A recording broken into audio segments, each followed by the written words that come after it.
베이사이드 장로교회 순모임 교재. 저자 이종식 목사. 제186과 그의 길을 걷는 자마다 복이 있도다. 시편 128편 1절에서 6절까지 말씀입니다. 표제. 성전에 올라가는 노래. 여호와를 경외하며 그의 길을 걷는 자마다 복이 있도다. 내가 내 손이 수고한 대로 먹을 것이라.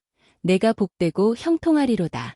내 집 안방에 있는 내 아내는 결실한 포도나무 같으며 내 식탁에 둘러앉은 자식들은 어린 감람나무 같으리로다.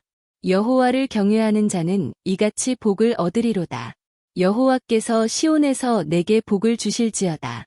너는 평생에 예루살렘의 번영을 보며 내 자식의 자식을 볼지어다.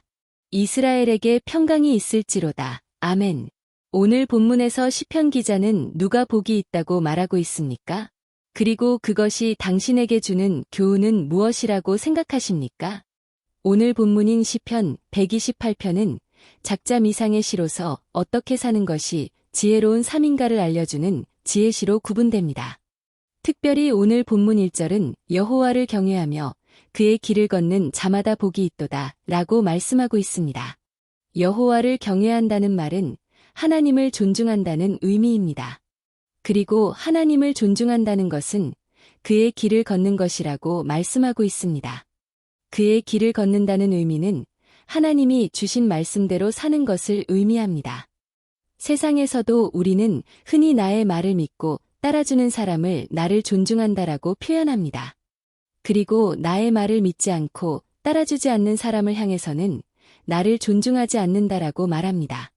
이런 이유로 사람은 자신의 말을 믿어주지 않을 때 기분 나빠합니다. 그리고 그런 사람과는 무슨 일이든지 함께하지 않으려고 합니다. 그런데 하나님도 그렇다는 것입니다. 그것을 예수님은 다음과 같이 말씀하셨습니다. 요한복음 14장 21절입니다.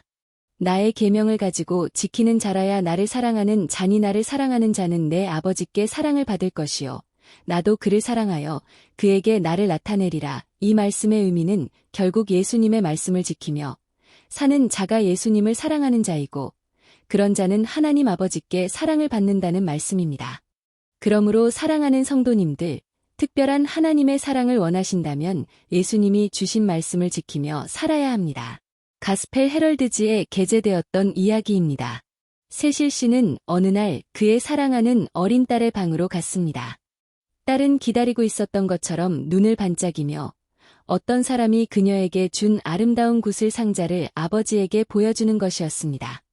그런데 아버지는 구슬이 아주 예쁘다고 감탄을 하고 나서는 뜻밖의 이렇게 말하는 것이었습니다.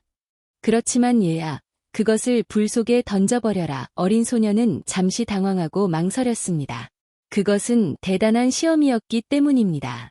그런데 아버지는 계속 말하였습니다. 내게 강요하지는 않겠다. 너에게 맡기겠다. 이유는 말하지 않을 것이니 내가 나를 믿는다면 그렇게 해라. 어린 딸은 고심하다가 결국 순종할 것을 결심하고 그 상자를 불 속에 던졌다고 합니다. 그 일 후 어느 날 아빠는 그녀가 오랫동안 갖고 싶어하던 훨씬 더 아름다운 구슬 상자를 그녀에게 주었습니다. 그리고 이렇게 말했다고 합니다. 내 딸아, 내가 이렇게 한 것은 내가 하늘에 계신 아버지를 신뢰하도록 가르치기 위해서였단다. 너의 인생에 있어서 하나님은 여러 차례 내가 이유를 모르는 가운데 포기하고 버릴 것을 요구하실 것이다. 그때 내가 나를 믿었듯이 하나님을 믿는다면 너는 언제나 그것이 최선임을 알게 될 것이다. 그 다음으로 오늘 본문 2절은 하나님을 존중하는 사람은 내가 내 손이 수고한 대로 먹을 것이라 내가 복되고 형통하리로다 라고 말씀하고 있습니다. 이 말씀을 들으며 이상하게 생각하는 분들이 있을 것입니다. 내가 수고하는 대로 열매를 거두는 것은 당연한데 왜 수고한 대로 먹을 것이라는 말을 축복처럼 하는가라고 말입니다. 그러나 인간이 아무리 수고하여도 하나님이 형통함을 주지 않으신다면 아무 열매가 없는 것을 우리는 기억해야 할 줄로 믿습니다.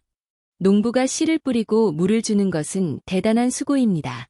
그러나 그 씨가 자라고 열매를 맺는 것은 하나님이 하시는 일입니다. 먼저 비를 내려주셔야 하고 햇빛을 적당히 비춰주셔야 합니다. 그리고 그런 것들을 통해 땅 속에서 양분을 얻어 각종 열매를 맺게 하셔야 합니다. 그러므로 농부가 수고할 때 하나님이 은혜를 부어주셔야 헛되지 않게 되는 것입니다. 신기하지 않습니까? 땅 속에서 빨간색과 노란색 등의 색이 나오고 단물이 만들어진다는 것이 말입니다. 그래서 이것에 대하여 미국의 정치가이자 웅변가였던 윌리엄 제닝스 브라이언은 다음과 같이 말하였습니다. 나는 수박씨의 힘을 관찰해 본 적이 있다. 수박씨에는 흙을 밀어젖히고 나오는 힘이 있다. 그것은 자기보다 20만 배나 더 무거운 것을 뚫고 나온다. 수박씨가 어떻게 이런 힘을 내는지 알 수 없다. 도저히 모방할 수 없는 색을 껍질 바깥으로 우러나오게 하고 그 안쪽에 하얀 껍질, 그 안쪽에 다시 검은 씨가 촘촘히 박힌 붉은 속을 어떻게 만들어낼 수 있는지 나는 알 수 없다. 그 하나하나의 씨는 또다시 차례차례 자기 무게의 20만 배를 뚫고 나올 것이다. 이 수박씨의 신비를 설명할 수 있다면 나도 신의 신비를 설명해 주겠다. 성도님들, 수박씨에 그렇게 놀라운 힘이 있는 이유가 무엇일까요? 하나님이 그 씨에 그런 생명과 능력을 부여하셨기 때문입니다.